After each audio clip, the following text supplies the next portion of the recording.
Bismillah, assalamualaikum warahmatullahi wabarakatuh. Sahabat mercu suara hati yang berbahagia, satu ketika seorang sahabat saya bercerita tentang masa kecilnya. Bu, itu apa yang berkelip-kelip di atas? Telunjukku mengarah ke langit. Itu namanya bintang, nak. Salah satu ciptaan Allah yang menakjubkan. Terang ibu dengan sempurna sekaligus bijak. Saya ingat usiaku 3 tahun lebih sedikit waktu itu. Usia yang selalu ingin tahu segala hal dan mengejar 1000 jawaban dari siapapun terhadap hal yang baru kulihat. Dan ibu, dialah yang paling sabar menerangkan semua yang saya tanya saat itu. Meski saya tidak pernah puas, tapi saya cukup yakin saat itu bahwa ibu segalanya tahu. Sejak malam itu, saya selalu berdiri di belakang rumah, menengadah ke langit, memandangi jutaan bintang yang berkelip-kelip. Dan setiap saat itu pula ibu setia menemaniku. Saya ingat ibu cukup kerepotan mencari jawaban ketika saya bertanya, apakah bintang-bintang itu juga punya nama? Dengan cerdik, ibu menjelaskan bahwa bintang-bintang itu sama dengan kita manusia. Kalau manusia punya nama, berarti bintang pun memiliki nama, ucap ibu. Yang di sebelah sana, namanya siapa, Bu? Keningnya berkerut.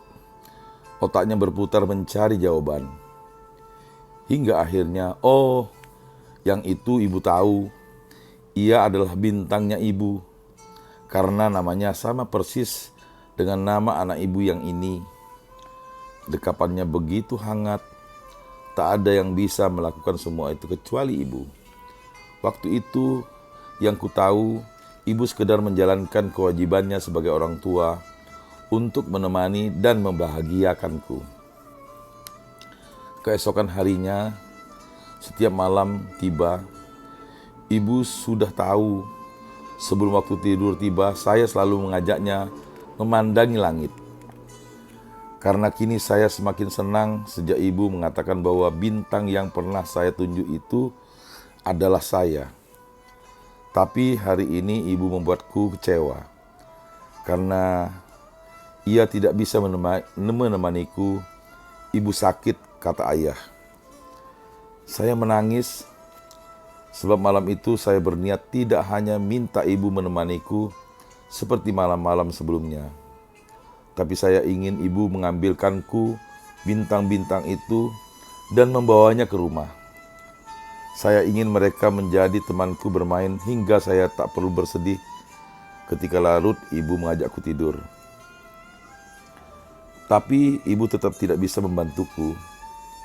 Jangankan untuk mengambilkanku bintang-bintang. Sekadar duduk bersama di belakang rumah, merasai sentuhan angin yang lembut, dan menyapa kedamaian malam, serta tersenyum, membalas lambaian sang rembulan pun, ibu tak kuat. Hingga malam berakhir, saya masih kecewa. Malam itu bahkan saya tak mau makan. Hingga ibu yang sedang sakit pun harus memaksakan diri tetap menyenandungkan nyanyian cinta pengantar tidur.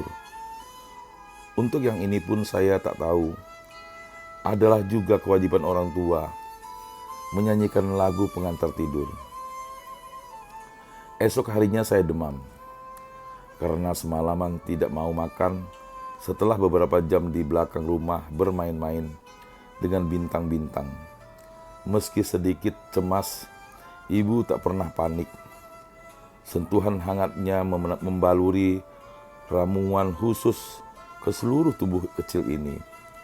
2 hari sudah tak kunjung sembuh demamku, padahal ibu sudah membawaku ke dokter.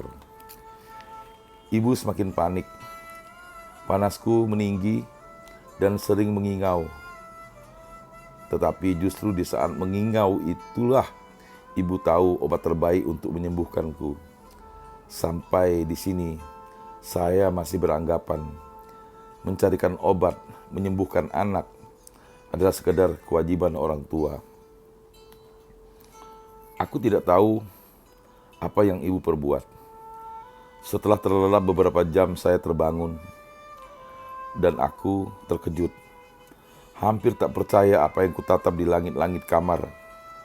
Bintang-bintang. Ibu membuatkanku bintang-bintang dari kertas berwarna metalik. Banyak sekali, puluhan, entah mungkin ratusan. Sebagian digantung, sebagian lagi dibiarkan berserakan di tempat tidur dan lantai kamar. Peluk cium dari saya untuk ibu karena telah membawakan bintang-bintang dari langit itu ke rumah. Dan ibu benar, saya melihat di masing-masing bintang itu ada namanya.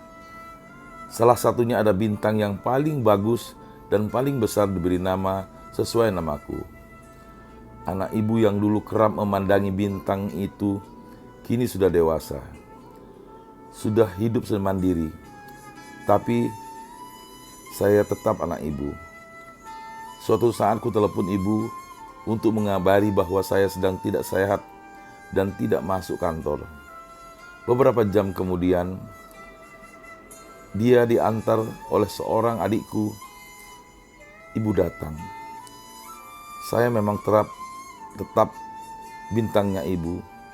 Dibiarkannya kepalaku bersandar di pelukannya. Kurasakan kembali kehangatan itu hingga tertidur. Sore, ibu hendak pulang. Sebenarnya saya ingin sekali menahannya untuk tinggal beberapa hari. Tapi adikku berbisik. Waktu abang telepon, ibu sebenarnya sedang sakit. Ada setitik air di sudut mata ini. Saya tak tahu apa yang harus kukatakan.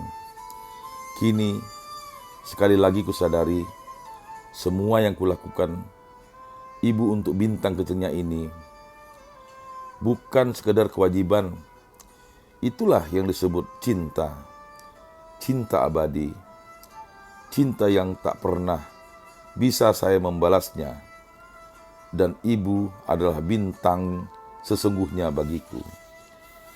Demikian sahabat Mercusuara Hati, cerita seorang sahabat saya mengenai betapa kagumnya beliau dengan ibunya. Mudah-mudahan kita semua mengagumi ibu kita masing-masing dan selalu berbakti kepada kedua orang tua, khususnya ibu. Surga di bawah telapak kaki ibu. Mudah-mudahan bermanfaat. Lebih dan kurang mohon maaf. Billahi taufik wal hidayah. Wassalamualaikum warahmatullahi wabarakatuh.